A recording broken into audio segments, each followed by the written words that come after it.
Well, thank you, Sherry, and welcome, everyone. This is indeed a pleasure and an honor to be here. One of the things I think before we really get going with this entire process is if everyone would stand and join me in the salute to our flag. You know, we were able to do this and be here in a forum of this manner with these people who are volunteering to step out and be in front for the community that they live in, that they want to serve. This is one of the few countries in the world where that can happen on a regular basis, and I'm very proud to be here. So if you join me, please.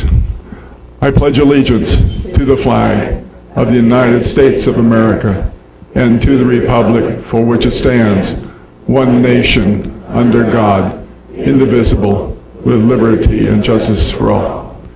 And now one minor housekeeping thing. If you would put your pagers on stun, that is either silent or off, so we don't disrupt the proceedings. Thank you very much.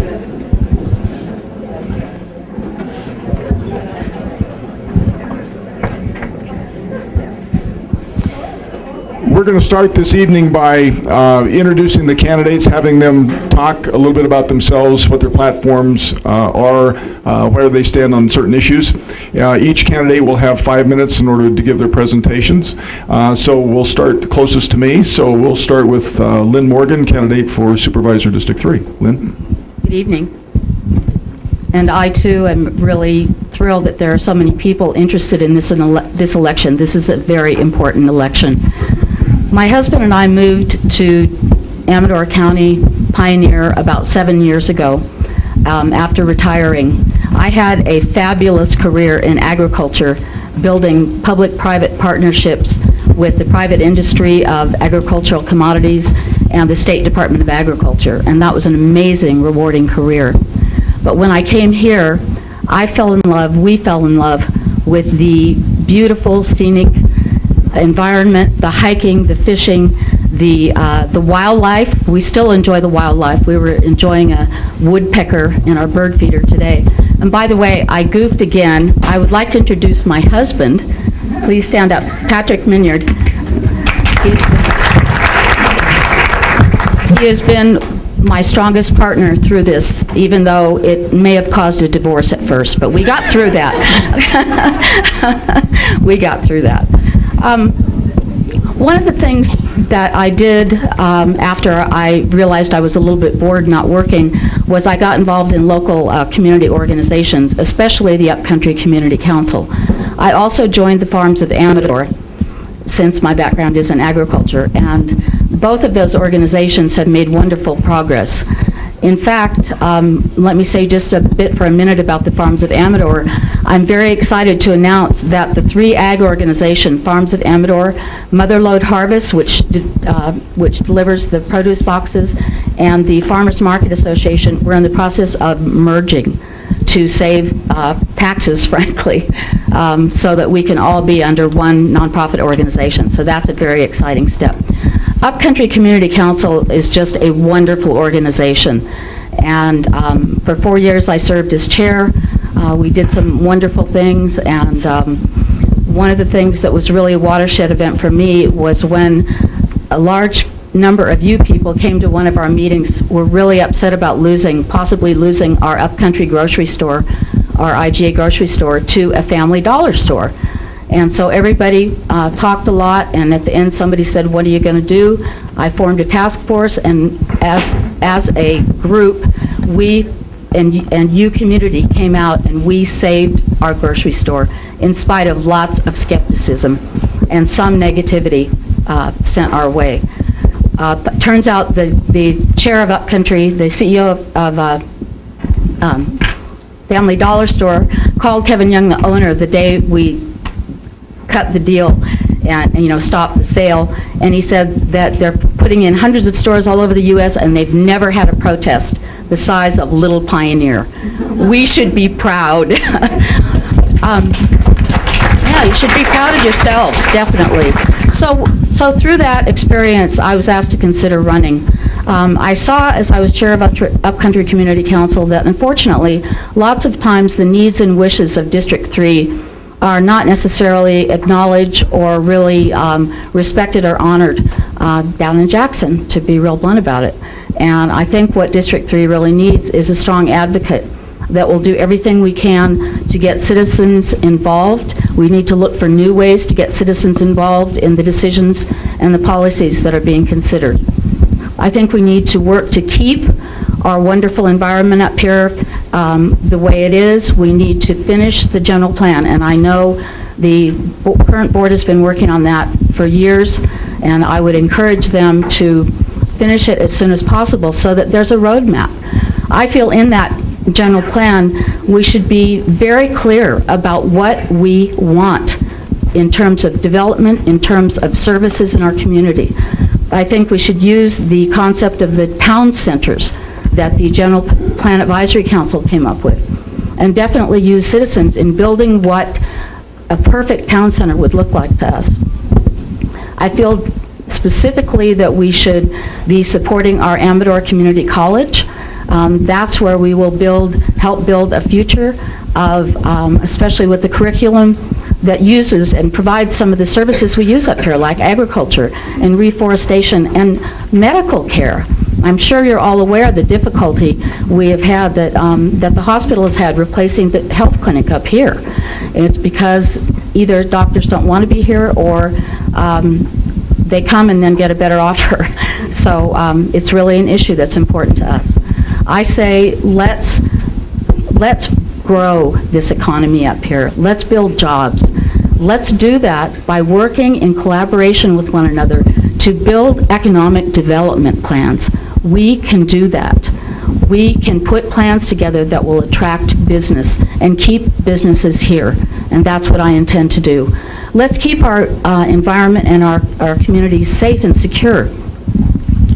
Let's encourage neighborhoods like ours is to put together a neighborhood watch program that the sheriff's office is very much, yes? When you see the red flag. Oh.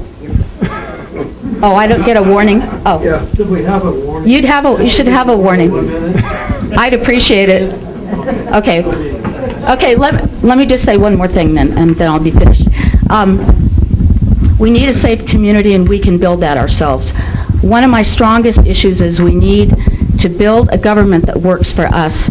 I want to encourage the supervisors to meet up here in District 3 2 or 3 times a year. I would hold office hours up here in District 3 so that you can bring your concerns and issues to me. I have other ideas about making the government more effective and more serving us, but I will now stop since I went over. Thank you, Lynn. Next, Supervisor Ted Novelli, Supervisor District 3. Thank you, Chairman.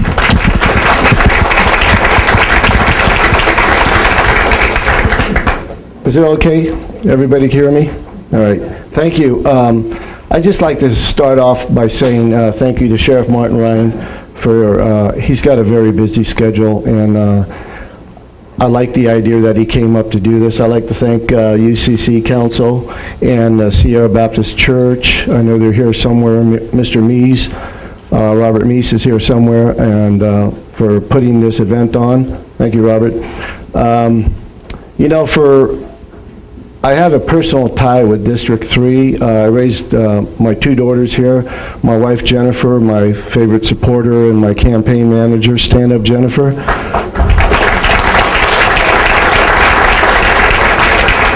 And then I have Neil and Evelyn Smith here. They've been my mom and dad for many, many years. I lost my mom and dad when I was very young. So Neil and Evelyn Smith, thank you for being here. I just want to say that the 8 years that I've been supervisor for District 3, it's been a very trying time, as we all know that the economic spiral happened in 08, 07, and brought everything down, housing, businesses, et cetera, et cetera. With that said in mind, I believe that we, the Board of Supervisors, and myself, have been going to the legislators and asking them for support in things that we want to do. Some of those things are to get our funding that they have taken away from us, or some of the things that we ask them to do is to increase the fundings that they have reduced. These are important things. I like to be up here every day of my life too. So this is God's country for me. I've lived up here, I've plowed the roads up here, I worked for the county up here, I've drove school bus here, up here. This is very important for me to be up in District 3, but unfortunately, sometimes we don't always get to pick and choose where we're at. The Board of Supervisors and myself sit on about 17 to 18 to 20 different meetings a month, which sometimes causes us to leave the county for various duties. Sometimes we're gone all day. We had 2 supervisors leave, go down to Ione to work on that expansion of the prison today. So there's 2 supervisors and our CAO gone all day for that. With that said, I'd just like to say that we're up here doing as best as we can. I'm trying to promote jobs. I'm out there visiting the businesses. I'm out there listening to the people. My phone is open to everybody. My house is open to everybody. Anybody that knows me knows that they could come to my house, they could call me night or day with a problem. I've had many people visit my residence on either Christmas or Christmas Eve or New Year's Eve with a excuse me, I'm getting dry mouth. With a situation, I better get some water. Excuse me. That doesn't count in your minutes. Anyway, what I was saying, so my phone, my office, I'm there for the people. I'm there for the people, not only in District 3, because I'm also a county supervisor. I represent everybody in the county. So when people say that you're just District 3 supervisor, that is not true, okay? I'm also chairman of the board this year, so my duties are for the whole county, everybody in it. I have 33,000 bosses, and some of you are right here, 33,000. I don't count the inmates, okay? I'm sorry to say that. I will say initially I believe that after 8 years that I thought my record was good. I could run on my record. Unfortunately, my record was opposed by some of the people that are running against me. They had contacts in regards to my record wasn't what it was, so they thought that they could just come out and say that Ted Novelli hasn't been doing nothing. Well, that's not true, and everybody up here knows that. I've been doing what I'm supposed to be doing, working every day, and my fellow supervisors, with their help, because I can't do it myself, my fellow supervisors, Brian Onetto and Louis Boltano, can attest to that. I'm in here, in the county, every day, doing what I'm supposed to, unless I have to go to the state or to the federal government for one cause or another. And with that, I will be pleased to have your vote for another 4 years. And as we all know, I'm here for you. So thank you very much.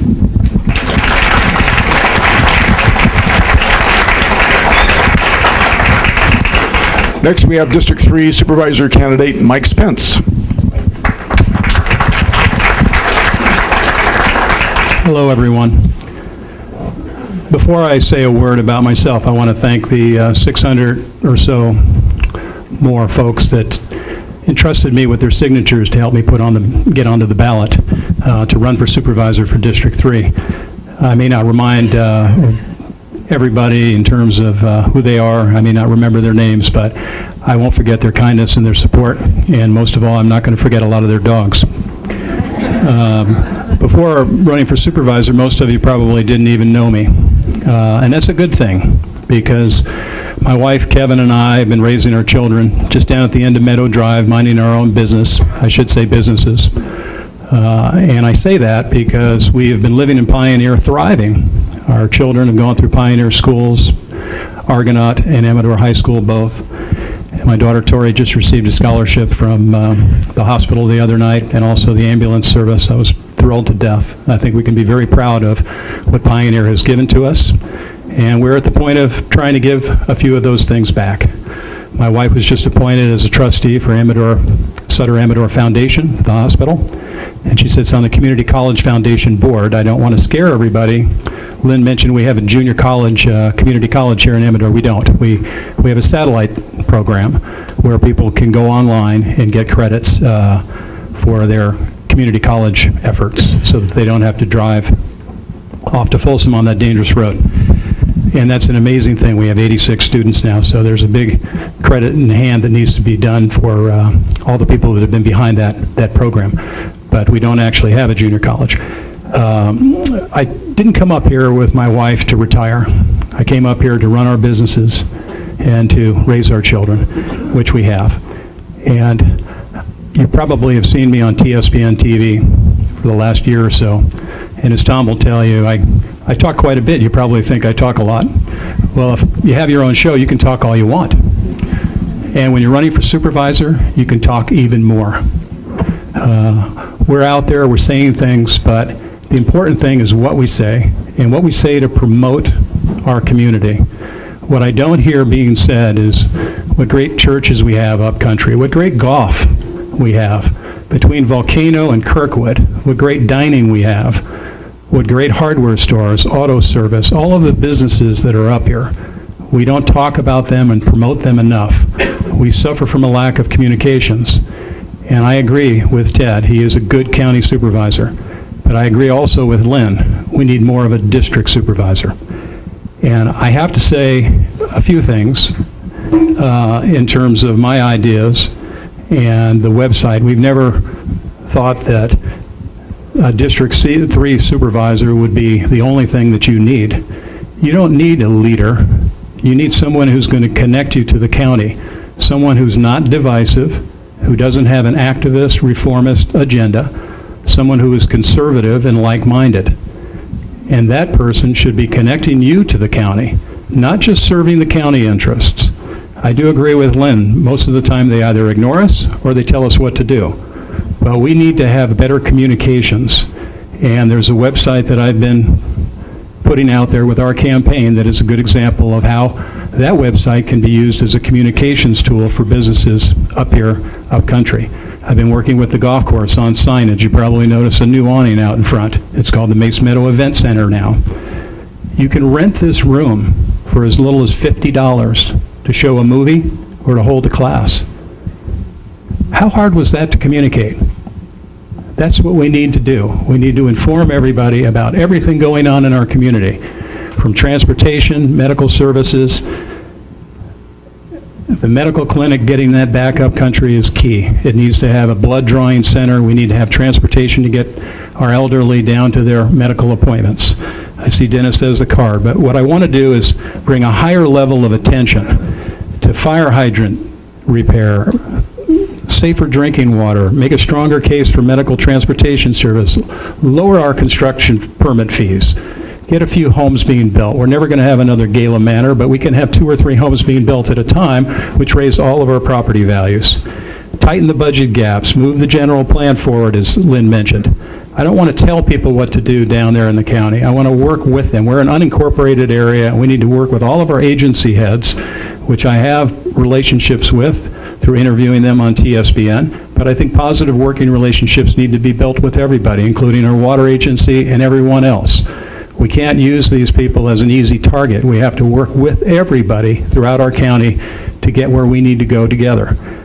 But I also want to stop the Dollar General store from marching into Buckhorn. It's something that residents do not want. And I know that our Supervisor Novelli is here tonight, and I would ask for him to tell you that he will fight that program and that project for Buckhorn.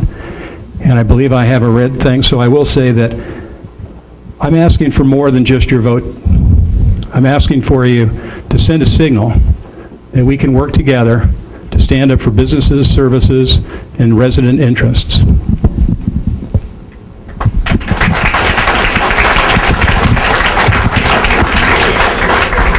I would be remiss if I didn't make a comment. District 3 is kind of near and dear to my heart, too. I had a great-grandfather who was a supervisor in District 3 back in the 1800s and early 1900s by the name of Arthur Burbeck McLaughlin. You may know him better as the gentleman who bought the property that's now Daffodil Hill. But he was a supervisor in this district, so I have that connection. My dad was born and raised in Pine Grove, so it's always been a special place for me too, and it's nice to see that you have a choice of candidates up here that will represent you. It's a good thing. So, with that, we'll move on to District 5. Candidate Daniel DiAugustini. Daniel? Thank you. So before I start talking a little bit about myself, how many people in here are District 5? All right, well, thanks for being here. Good. Daffodil Hill is District 5. How many people here are retired? All right. How many people are working harder than they did probably in their regular job? Yeah. So I'm a long-term member of this family, or community family, in a sense, too. Born and raised over in the Shenandoah Valley, where my grandfather in 1911 came and purchased an old winery that was started in 1856. And then that stayed in the family until 1989, when the Soban family is now the owner of that old piece of property. And way back when, I was student body president of Amador High, and that was probably the last politics I've ever been in. Yeah, and I'm not a politician. I don't really care for politicians. But I've always been someone that's been civically minded. I went to Davis, became a teacher, and also a photographer. And wherever I've been in education, I've stirred things up and created very fascinating programs. And finally, the University of California last year named me as a distinguished alumni of the School of Education for all the various things that I did. Back in the 70s, I actually was teaching wilderness ethics up on Round Top Mountain. And to make sure those parents knew that their kids were going to be safe, I became an EMT, and then I became a CPR instructor of CPR instructors. And then I felt I was confident to take these kids up into the wilderness. I love our rivers and our resources around here. As a child, I had the privilege of fixing the fences on a vast amount of property. I was taught to weld and do woodwork. I'm a self-made person. As a photographer, I've been a writer, documentary photography, and also doing fine art. And I did a lot of work at Mono Lake, and in fact my first public show was in San Francisco at the Academy of Sciences when I was juried in by Morley Bear and another pretty famous guy named Ansel Adams. And that was the beginning of a photographic career that still goes to today. So I can do my own research. I'm a thinker, I'm a reader. I moved back home. I was never far away, but with always an hour or a half at the most away. I moved back to care for my mom in her last years and was her care provider. And then I turned our family home into Abadanza, which is a organic biodynamic farm in the Shenandoah Valley, and I'm part of Farms of Amador. I have a booth at the farmer's market, and I'm still a teacher because I have young people coming from all over the world through what's called the WOLF program, and I teach them farming while giving them room and board. I just feel wherever I go, I stir things up, and I like diversity, I like enthusiasm, and I feel it's time to bring more energy into our county governance, and I'm that kind of person. I love dealing with people, and I like to think. One of the things I would like to do, it's been alluded to, I think that, and it was tried, I believe, back in 2007, but that was a crisis year, but to give a break to local businesses, people who are going to be here, give a bit of a discount on those building and impact fees, prorate it out, rather than hitting them over the head right at the start. How many people have good broadband up here? Anybody? We need to get better internet service for so many things, for our businesses. And we need to attract different types of businesses. As of July 2nd, all our schools and our library will have 1 gigabyte upload, and it's going to be increased to 10 gigabytes. Pretty incredible. That's through the fiber optic line that's been laid out through California. And there's ways that we can increase our broadband ability. I'd love to talk to you more about that. I want to attract businesses that don't use a lot of water. We need to become better neighbors for each other. Fires are one of our biggest issues around here, and having good protection around our homes, but also knowing who's in these homes. Going up and down these roads, one of the things that I think is one of our greatest resources is all you retired people. There's so much brain power in our county. I'd love to tap into what we have. Well, you'll hear more from me as we get going here, okay? I've run out of time.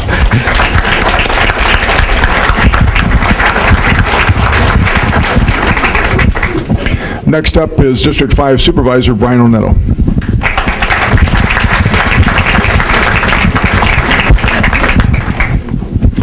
Well, thank you for the honor of coming here tonight to address you folks. And I thank the UCC for hosting this event and for our sheriff for moderating. He has impeccable credentials, and I think that's why you see everyone here tonight. Also, let me tell you a little bit about myself. For those of you who don't know me, I'm Brian Onetto, the current District 5 Supervisor. I grew up on a ranch down between Jackson and Ione. And speaking of being innovative and learning how to do things outside the norm, well, the ranch I grew up on had no power. And people said, "You got no power? This is the modern world." I said, "Yeah, it is," but they wanted to charge my dad like $70,000 for power back in like 1960. And he said that was too much. So we grew up with kerosene lights, candles, propane refrigerator. We got up with the Joneses and got some of those Coleman lanterns. That was really pretty nice. And we had a lot of duties in that ranch, and we had a lot of things to take care of. And I had a great childhood, but it was also a responsible childhood. When the water pressure got low, you knew it was time to go and start to pump water up the hill to that water tank so gravity flow back down.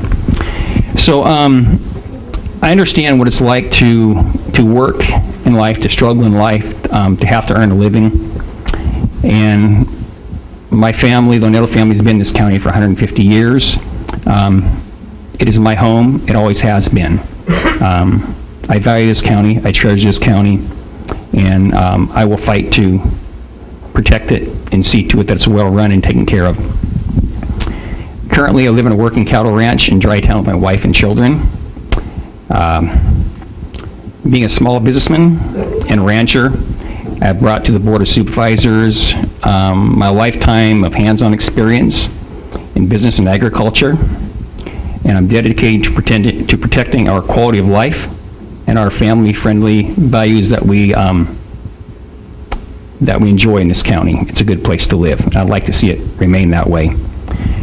As a supervisor, I've been fiscally responsible and worked hard to keep Amador County's expenses in check and the county solvent. It's not been an easy job in this recession. I've had people, my wife was talking to some people campaigning, they told her, "Your husband's not the man I thought he was. He cut the libraries." And my wife said, "Is that true, Brian?" And I said, "Yes, it is. We made a lot of cuts, and there's a lot of them I did not enjoy, but they were necessary to do as part of doing our job. It's not an easy job, and there's sometimes lay awake in the mornings and I wake up or at night thinking about it and going, well, how do we balance our budget? How do we do it? We've done layoffs. That was not an easy choice. I wouldn't have minded so much in good times. You could say, hey, you know, we don't need you to go get another job, and there'd be lots of them. In this economic climate, it's very hard to lay people off because you know there's not a lot of jobs waiting out there, especially in Amador County. It's in the rural areas, it's hard. Some people address community colleges, and I know some people have asked about Amador County, why we don't have one. I know the county probably over the years has looked at doing it. There's a lot of counties that have aligned themselves with community college districts. I know Calaveras next door has, and what I've been hearing from them is they're paying approximately, I want to say roughly, just off the top of my head, about $2 million a year assessment.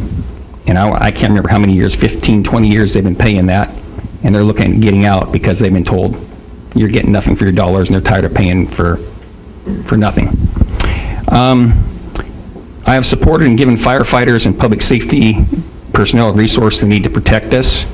I'm very aware of wildfires and what it can do. I ran dozer on building fire lines, and I've been in the middle of wildfires.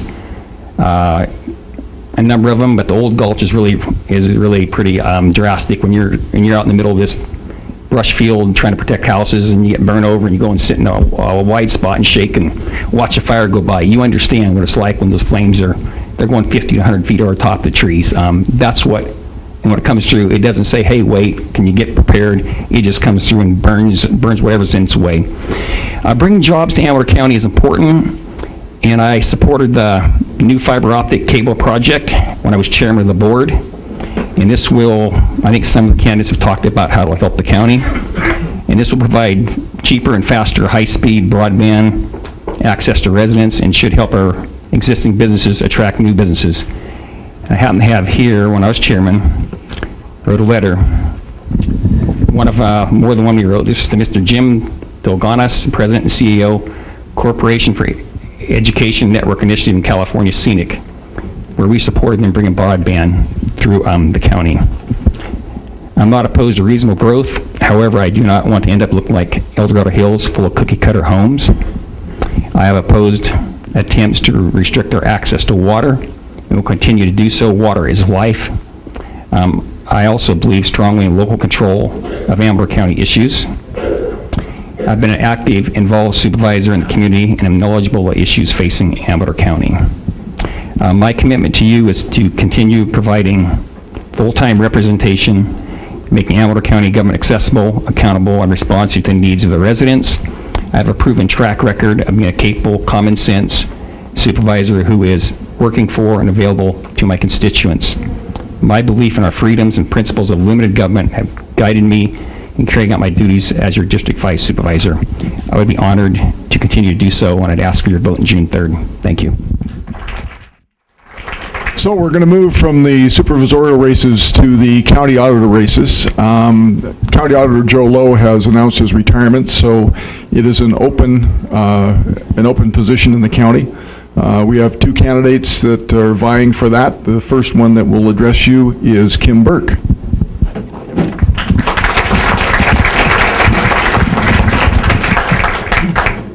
Thank you for coming. It's great to see a whole room full. I think this is a very important crowd. I'm so glad that you're here and that you'll be able to ask questions later. My name is Kim Burke, and I want to be your next auditor. Let me tell you what the Auditor Controller does for the public and employees. Our office produces a monthly payroll of for 500 people that is undertaken by 2 staff members. We pay the bills for all of the departments in the county and all the special districts who hold their money in our treasury. 2 staff positions do this task every week. The deputy auditor reconciles fixed assets, secured, unsecured taxes, and she processes the apportionments or the payments that go out to the schools, the cities. My position as an accountant too helps fill in the gaps for all of the necessary reporting, the budget preparation, special district reports, and the required cost calculations that is required for state reimbursements.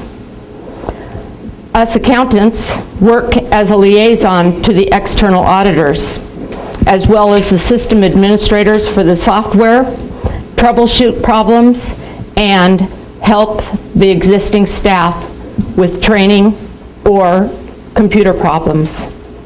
My position also reconciles the books every month to produce the financial statements. John Kirkpatrick held the office for 32 years, 8 terms. Joe Lowe held the office for 12 years, 3 terms.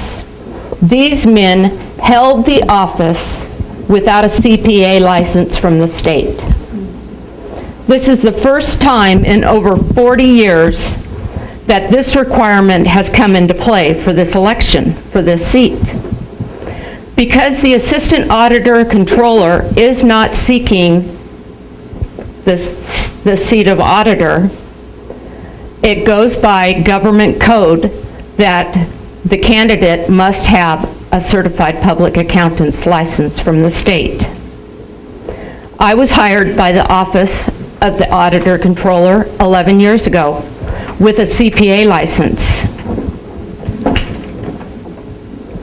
I was hired based on my own merits, my own training, my own education, and without any strings.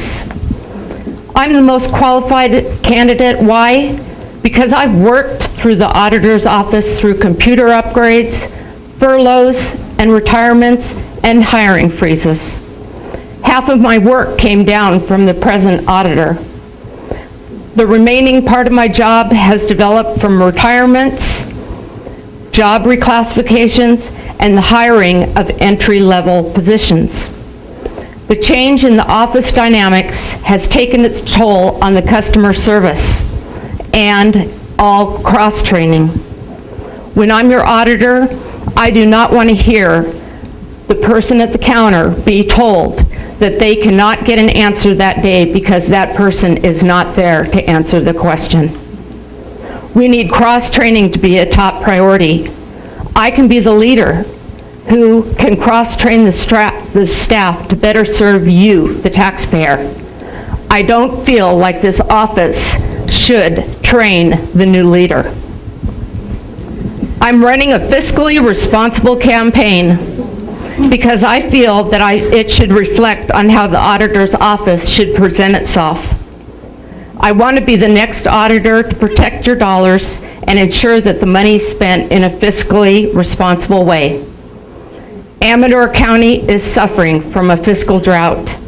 Tax day is come and gone, and the revenue is only covering our expenses. You need an auditor with 11 years of experience. You need a person to attend board meetings and not just listen over the internet. The new auditor needs to be seen and heard. To be auditor, I'll remain strong and know when to say when. Please vote for me, Kim Burke, the right person to do the right job, to say that there is no more money. Thank you very much.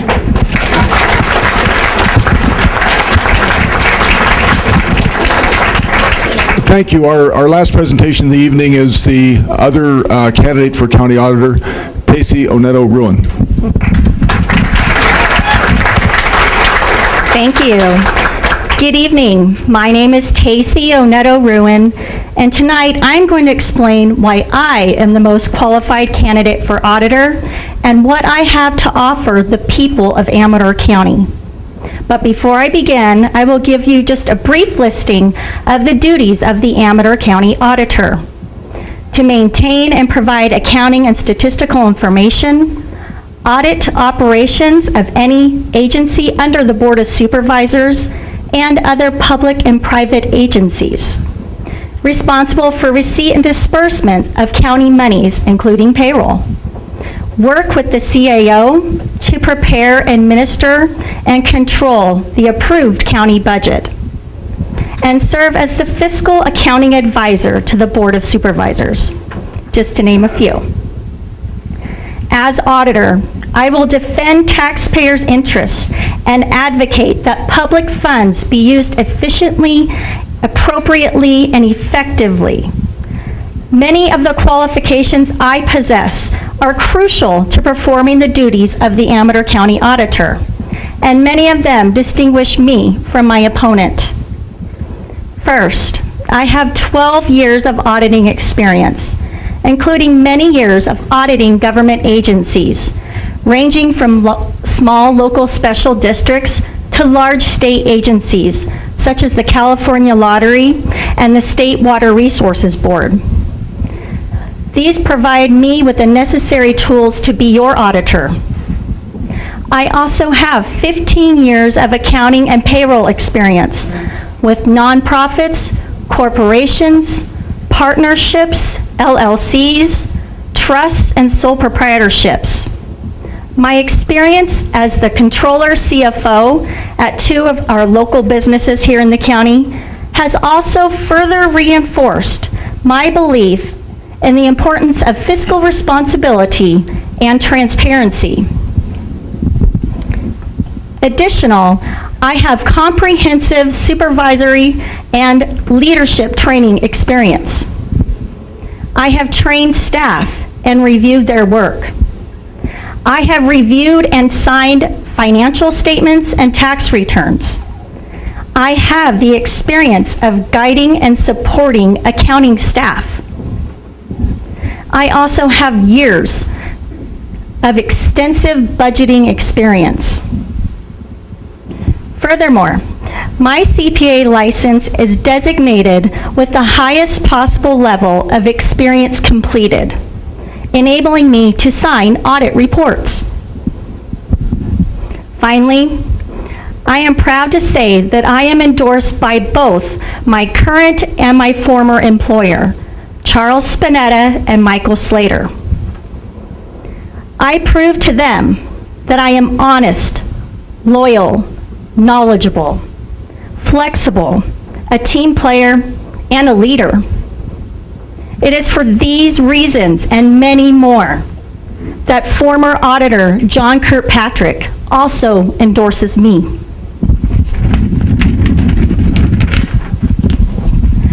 I love our county. I've worked here for more than 12 years. Our county's financial success is extremely important to me. I will bring my private sector experience and fresh perspectives and ideas to the auditor's office. As a proud wife, mother, community volunteer, and fifth-generation Amador County resident, I have a vested interest in our community's future success. I would be honored to represent you, the hardworking taxpayers of Amador County, as your auditor, and I would appreciate your vote on June 3rd. Thank you.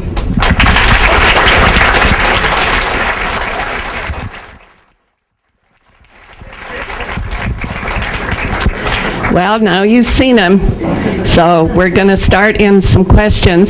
If you've written out a question on the card, will the people please collect the cards and the committee to go and review them, go to the room, the bad room.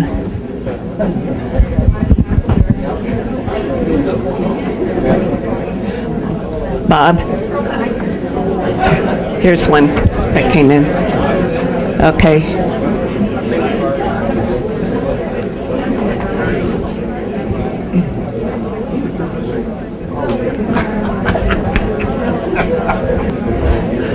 All questions in?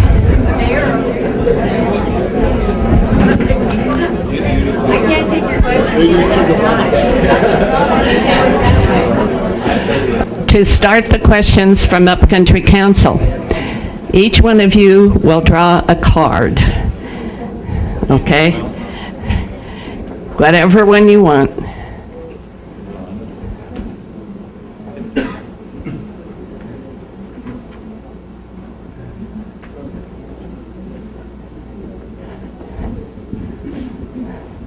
Guess what? Okay, who has number one? Okay, you'll have the first one to answer the question, and I'm turning it back over to our sheriff. You read the question to them, and then hand this down the line so they can be ready. Okay, the question is this, and we're going to take it in order 1 through 6, although Sherry, I'm not sure, 1 through 7, that this applies to the auditors. What? The auditors wouldn't probably be involved in that discussion. Yes, because it will have an economic effect on our county. Okay, good enough. Thank you. The question for the panel then is this. What is your position regarding the McCallamy River designation of wild and scenic and Senate Bill 1199?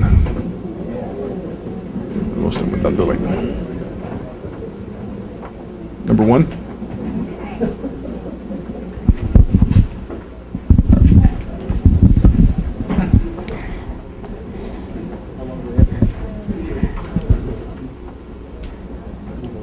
Okay, to start with, the auditor doesn't really have a voice with the supervisors in terms of the issues.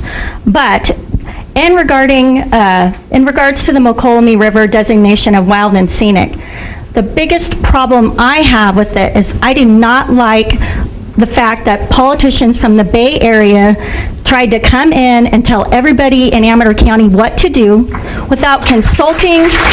Thank you. Thank you. Yes, without consulting our county government officials, and without even speaking to anyone at our at the Amador County Water Agency. You know, they do not have our interests at heart, and so I think it's very important that we do stand up to it and at least take a step back and make sure that our interests are protected in Amador County. Thank you.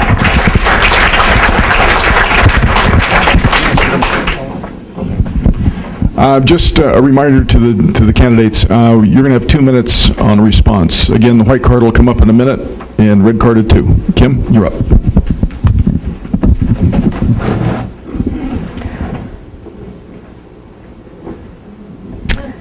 I feel that Amador County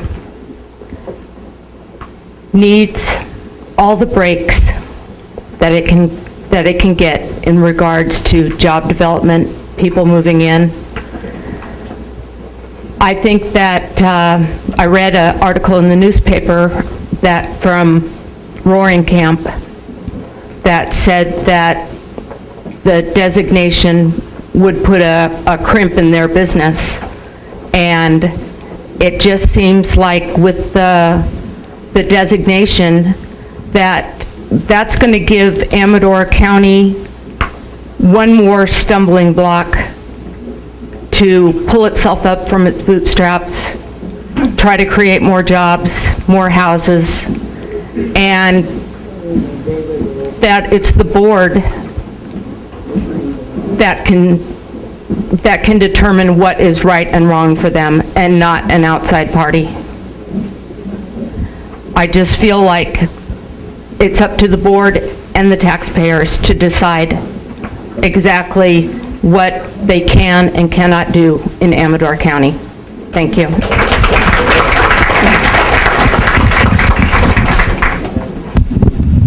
Number 3, Mike Spence.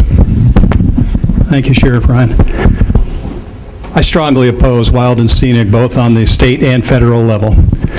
We have to store and bank more water up country. Obviously, what we've been reading in the Ledger Dispatch with Rich Farrington's wonderful article and Daniel D'Agostini's example, both of those gentlemen use the word forever in their articles. That's the problem. We don't know what our water needs are going to be. The Foothill Conservancy has provided great work over the years. Every community service organization and group provides valuable input, but they do not know what our future needs are going to be. We cannot put another layer and level of government control and bureaucracy in between our ability to draw water from the Mokelumne. One of the candidates, Lynn Morgan, had a wonderful flyer here that was produced by probably Mr. Kondashoff. The first paragraph is about water and how we have senior water rights on the Mokelumne, that we don't really need to worry about things. Well, we don't. We have junior water rights. To East Bay Mud, we also have PG&E involved. We can't be third, fourth, fifth in line to draw water. By the time we get to draw water and call the state resources director to get permission, we may not have enough water to draw for our drinking water. Fire safety, safe drinking water. I support Rich Farrington's program in terms of fixing our fire hydrants. Using that water in the future is going to be key, especially to District 3. So we don't want any type of designation that would impair our ability to manage our own water. Thank you.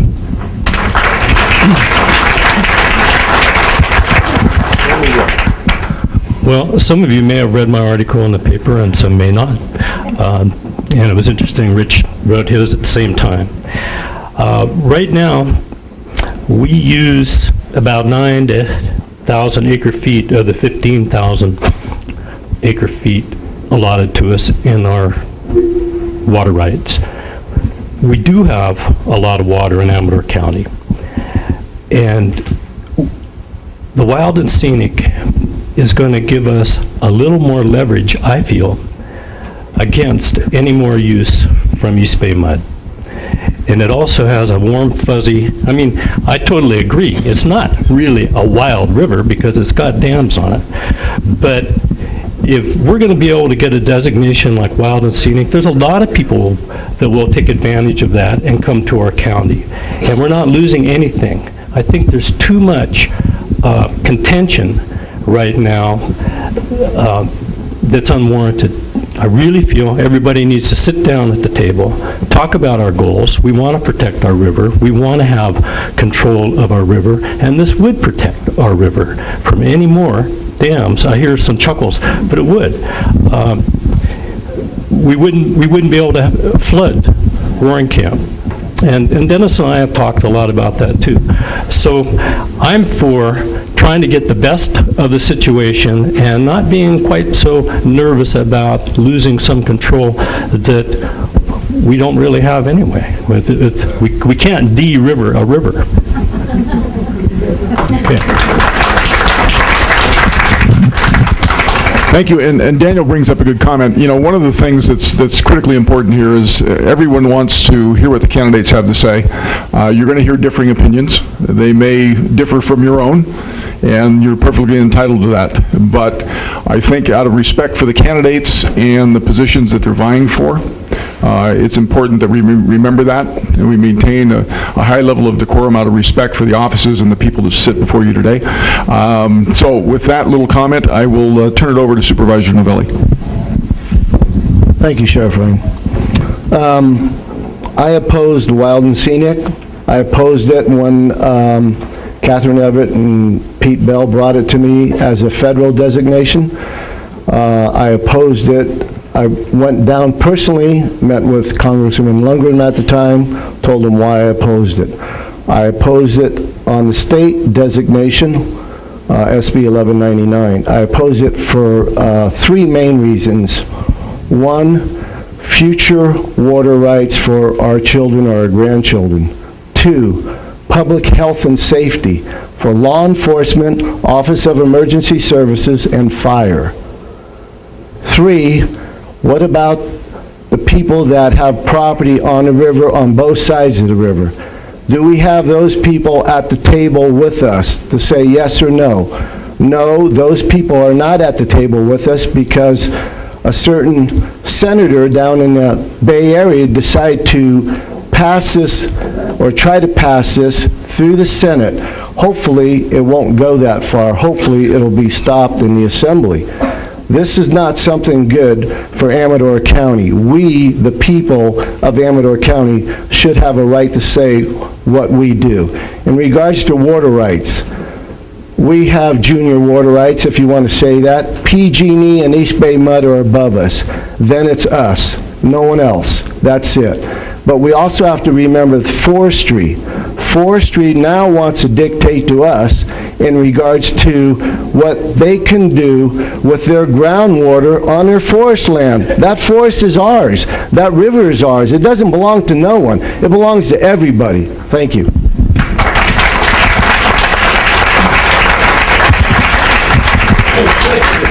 And Lynn Morgan, please. I am standing up. I guess it's the method of the day, so I will stand up. As I said initially in my introduction, we moved up here because of the scenic beauty. I am on record in more than one place supporting the wild and scenic designation for the river. This river is already highly regulated. This bill would only prevent any further dams.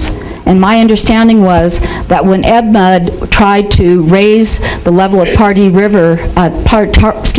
Reservoir a few years ago, that this county was unanimous in opposing it.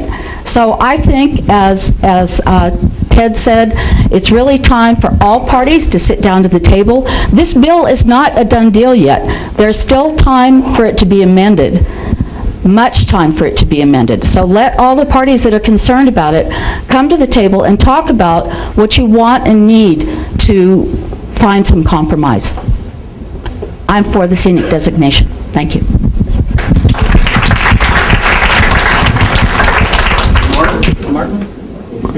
don't know. How did I do that?